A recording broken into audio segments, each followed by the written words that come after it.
Hi, welcome back. It's time for State of the Union, part of my campaign update for this week.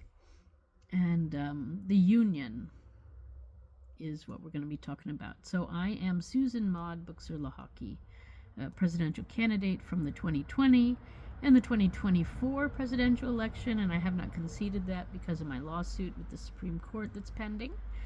And then the 2028 presidential election. I'm going to be going for that. I would like to run for something in the midterms, but I refuse to be registered. And West Virginia wants me to be registered to be a candidate in any sort, which is unconstitutional. Nothing should come between the U.S. citizen and their rights, and my right is to be considered a candidate in whatever job I'm running for in the election process. They have no right to make that restriction. So anyways, that's actually for part one. But anyway, we're now in part two, and it's State of the Union. So the Union. We got some things going on here. The birthright citizenship issue is still out there. And, there are countries that allow people to come in and give birth, and then they have citizenship. And then there are other countries that don't allow people to do that. And, we allowed it for a long time, but it's now being abused. So I recommend that we end that. You have to be born of a U.S. citizen at the time of your birth. And so even if a green card person is only a green card holder and they're giving birth, their child will not receive U.S. citizenship at the time of birth.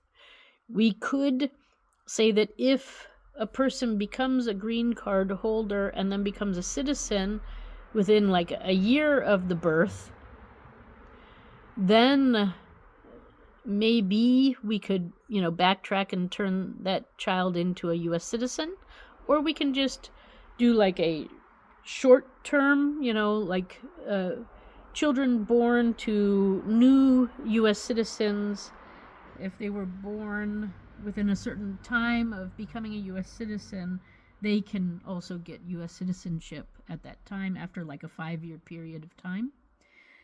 Or we can do just leave it that they have to be 12 or 14 years in the country and then they can become citizens. It's not that big of a deal, but I think leaving it as it is a big deal, because we do have people really abusing it and coming in and getting benefits when they don't really live here. They cross a border, give birth, and then go back to their home country, and then suddenly they're U.S. citizens, So a lot of other countries put restrictions on that, and they also put a price tag, and they also have tests that you have to pass. So I think it's time for the U.S. to do that too, if we're not doing that enough. And no more natural-born citizen on soil. If you're born to a U.S. citizen, that's one thing. Then you are a U.S. citizen. The real issue, I think, is coming up that, soon we're going to have robots. And a lot of us will be displaced and not working anymore. So then the question is there's going to be something like some sort of universal basic income. Now, what that will be, I don't know. But the real truth is that if you're a U.S. citizen, and maybe you are also a Swiss citizen like me, and someplace else a citizen, you could be receiving 3 universal basic incomes from 3 different countries in the near future. And so I think all countries will probably soon go to this point where you have to decide. And then the countries will have like favorite countries that they do business with, and that can change, feelings between countries can certainly change. But in general, it's one thing to have friendly transitions and movements between countries, but then it's a whole nother thing to be, receiving life benefits from every place. Although, for a long time people were getting like social security from 2 or 3 different countries.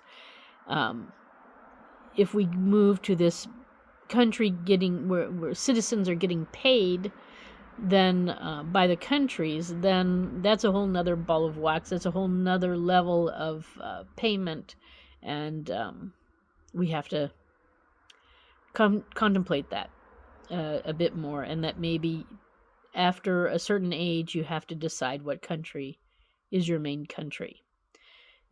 And then maybe there's like 2 sort of passports, one that is like full benefit passport and one that is secondary benefit passport, because we also don't want to restrict people from having freedom to move and also having like a dual citizenship. Yeah, I think you understand what I'm saying. So right now, people are probably in some countries receiving double benefits from 2 different countries. But that's because, if you work half your life in one place and the other half in another, then, you should get those benefits, right? But if you're going to be getting pay because you're a citizen of the country, then you have to decide which country is going to be paying you that citizenship. So I guess maybe residents could do it. If you're registered as a resident in this country, then you get the benefits from that country. And if you're registered as a resident in that country, then you get benefits from that country. That could be. But we're gonna cross that bridge when we get there. But there are people people coming in and so abusing our system because they can. And it's not funny anymore. So, we just got so many people that are U.S. citizens now that are living in places like Mexico and Guatemala and, our territories. I think it's time that the territories become states too. I think these benefits, we cannot have the territories being the way that they are anymore. They need to become full states or they need to become independent. Yeah, we don't need these hanging on things. It's not working like it was intended. When everything was set in stone in the Constitution, there were no airplanes. Trains were just becoming something. And, ferries and, big boats were how people traveled the best. Coaches, there weren't even buses or anything. So it's a whole different world than what it was 250 years ago. In so many ways. In some ways it's the same, but the amount of abuse that people do is much higher today. Or, just it seems everybody is living the Wild West now. So we have to curb this. We don't want to reward bad behavior, basically, right? So then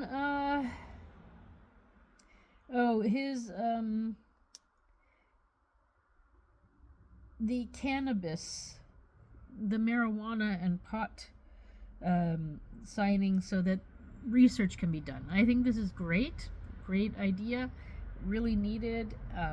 The other thing is that there are states that have legalized drugs and so marijuana and cannabis and whatever you want to call it. I want to remind everybody is that it's winter time now. We just had a season change and we've gone from fall to winter. And the temperatures are going to be really cold over the next couple of months. So do not smoke marijuana outside, especially if you haven't had it for a long time or if you're trying it for the first time, or second time or third or fourth, because there are strands of it that make you paralyzed for about 5 hours. And being frozen and paralyzed outside in the cold will kill you if you're outside for 5 hours not keeping warm. So don't do it. Smoke it if you're going to smoke it indoors somewhere. I mean, nobody's saying you have to smoke it. But if you do, it's more important for you to be alive than it is to be frozen. Just saying. So be careful, because we've heard over the last couple of years several people mysteriously dying of freezing to death. And people can't figure out why. And well, I have to admit, I smoked some marijuana some years ago, and it's this new strand, and it made me paralyzed. I couldn't move. I could talk, but I couldn't move my extremities for at least 4 hours. After like 4 hours, I could move a little bit, but I couldn't stand up yet. After 5 hours, I could stand, and then after 6 hours, everything wore off. So be careful what drugs you're getting to, and they are putting all sorts of chemicals in there, and this is why we need to change our drug policy in general anyways. We need to put U.S. farmers in charge of making the U.S. drugs for our citizens, so we can keep track of them and make sure that they're healthy, because we're getting drugs from other countries and they're just poisoning our citizens. So we have to change this whole attitude, and then we need to get drugs off the street and into a safe place so that people don't freeze to death, and so that it's time to let adults be adults. After 18, supposedly we're adults, but in the US we're all treated like children, and it's ridiculous. We have all these rights, but yet our government won't allow us to enjoy them. And this is unacceptable, actually. It's actually unconstitutional and un-USA. So it's time to let U.S. citizens who are adults be adults again. And let's face facts, U.S. citizens and most citizens around the world enjoy getting high on one way or another, whether it's alcohol or whether it's on life or whether it's on smoking marijuana or taking mushrooms. So, let's just set up these little motels where people can go and have experiences in a safe environment. And we'll have babysitting so that if you have children or a dog, that they will be taken care of while you enjoy yourself. Let's stop kidding ourselves that these things don't happen.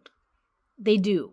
But let's take it off the street and put it in a safe place with, nurses and doctors nearby so that there's no overdose.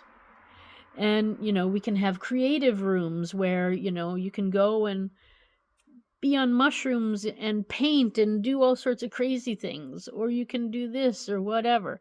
I think it's the best way. So, yeah, we have to think about drugs in a different way. I think, if we take the sin out of it, the like bad part, making us feel guilty about it or whatever, and we let people really enjoy. I think also, people will try something and they'll be like, okay, I did it once, I don't need to do it anymore. Or maybe it'll be something like you do on your birthday, to celebrate. You take mushrooms and you trip for some hours. I mean, certain mushrooms, make you trip for 12 hours, and that's just way too long. But maybe there's a way of cutting that down so that you only trip for 6 hours or even 4 hours or even 2 hours, So anyway, there's a whole place of where science can help us to get to a place where we can expand our creative and mental capacity and have experiences, out of body experiences or whatever. But unless we legalize it and take control of it, it will continue this way, where nothing advances, and then we've got outside sources selling our people things that are hurting them and killing them. And so, yeah, the only way to regulate it is to take it over and regulate it for real. Because there's a lot of health benefits in some of these psychedelics and other things that we're just scratching the surface on, that we're just learning about. So, we can do better by all of us knowing more. Yeah. All right. And then the Epstein files. Well, it is time to get those out and open. I have my opinion on what these things are really about. I don't know how much is really I don't know if we're hearing the whole story. I think that's the best way of putting it. So, and it does seem to be worldwide and not just US, so maybe it belongs in my state of the world category anyways. And yeah, I guess that's about it. We need more funding on birth. Orgasmic birth is really a thing. Excuse me. And it keeps getting talked about more and more. So I know it happens to women and not to men. So, yeah, extra money needs to be spent on that. We can't do testing of labor and orgasm on men. It's going to have to be tested on women. Sorry, guys. So that is the end of my State of the Union. We need to focus on women's health, on birthing health. We need to go about birthing in a whole different way. The birthing environment in a hospital is a nightmare, and I didn't give birth in the US, so I really don't know what it's like, but I've heard stories. And it is terrible what is going on in the USA right now as far as birthing goes. So it's time to rethink the whole thing in the US, and I have a plan I'm working on. That's how it goes. Okay, so I'm going to stop here because it's getting long, and I still got to do State of the World. So this is the end of part 2. I am Susan Maude, Buchser-Lochocki. My website is susan4usa.com. That's Susan, the number 4, usa.com. And don't forget to like and subscribe to this channel for more videos when they come out. Thanks for stopping by. Have a good day. Part 3 coming up.